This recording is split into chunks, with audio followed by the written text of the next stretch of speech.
नाज़रीन हेडलाइन तुसीं जान चुके हो। बुलेटिन का बाकायदा आगाज़ करते हुए अपडेट कर रहे हैं कि मुल्क भर विच ईद उल फितर सुबह मनाई जाएगी और ईद दे लई तैयारियां नूं फाइनल गेयर लग गया।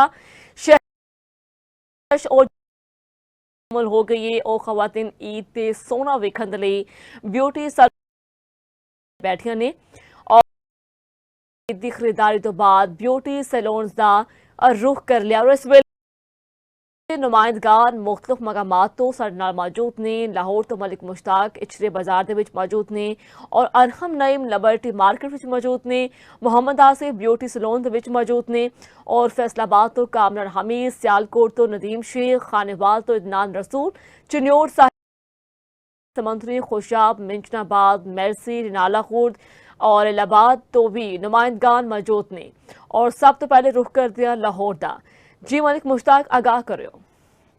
बिल्कुल जी, ईद आ गई ते मैं मौजूद हाँ लाहौर के मशहूर तरीन बाजार इचरा बाजार के अंदर, क्योंकि चंद का ऐलान होया, चंद नजर आया तो पूरी तौर से बाजार के विच रश भी डबल हो गया। थे पैर रखने को जगह नहीं, बुढ़े बुढ़े जवान बच्चे खवातीन फैमिलियां दे नाल इत्थे पहुंच गए। इन्हां दा आखना है कि ईद का समान जेड़ा भी घट है, खवातीन कुछ ते मेहंदियां खरीद रही हैं ते कुछ रंग बिरंगियां चूड़ियां, इस तरह बच्चियां दे कपड़े खरीदे जा रहे हैं। आखना है कि ईद दी तैयारियां तो पहले ही कर लिया सी, लेकिन जे कोई ईद का समान थोड़ा बहुत रह गया तो अज मुकम्मल करना है, क्योंकि सवेरे खुशियां भरा दिन है, ईद का दिन है।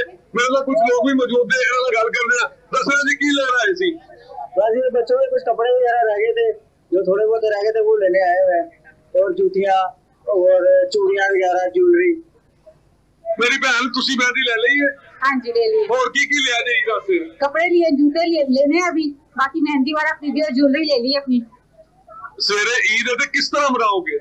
इंशाल्लाह बहुत अच्छे तरीके से इंशाल्लाह बनाएंगे, अच्छी से खुशियों के नाल। हाँ बिल्कुल, क्यों नहीं। ते तुसी भी भाजी बच्चों को सारा सामान लेते हैं? अल्हम्दुलिल्लाह सब कुछ ले दिया जी। देखो जी, एक फैमिली नहीं, इतने हजारों की तादाद च फैमिलियां, लोग बुढ़े बुढ़े जवान बच्चे। नहीं जी, ਤੁਸੀਂ ਅਜੇ ਮੇਰੇ ਨਾਲ ਖਲੋਣਾ ਜੀ। ਇਹਨਾਂ ਤੋਂ ਤੁਹਾਡੇ ਕੋਲ ਅਸੀਂ ਹੋਰ ਵੀ ਗੱਲਾਂ ਪੁੱਛਣੀਆਂ ਨੇ ਕਿ ਬੱਚਿਆਂ ਦਾ ਸਮਾਨ ਤੇ ਪਹਿਲੇ ਹੀ ਰਮਜ਼ਾਨ 'ਚ ਪੂਰਾ ਕਰ ਲਿਆ ਸੀ, ਬਾਕੀ ਕੀ ਰਹਿ ਗਿਆ ਸੀ? ਹੁਣ ਬੱਚਿਆਂ ਦੀ ਮੁਕੰਮਲ ਖਰੀਦਦਾਰੀ ਹੋ गई है कि अजय खरीददारी करनी है तुसी? नहीं खरीदारी कुछ रह गई है, जो मेरी बेगम है 7 दिन के वो रह गए, जूती वगैरह लेने वाली। बाकी बच्चों की घड़ियां वगैरह लेनी थी वो ले ली है। बस अल्हम्दुलिल्लाह शॉपिंग कंप्लीट हो गई है। कुछ जो रह गई है वो बात जाके करेंगे। जी बिल्कुल, तुसी वेखिया कि इत्थे खरीदारां दा रश लग्या होया ते सवेरे ईद दा खुशियां भरा दिन है। इस हवाले नाल लोकी एक दो नहीं हजारां दी तादाद च बाजार च पहुंच गए ने। बाजार च पैर रखने को जगह नहीं, हर बंदा ईद दी तैयारियां कर रहा ते उन्हां दा आखना है कि ईद मनावांगे खुशियां दे नाल। ते हुण रुख कर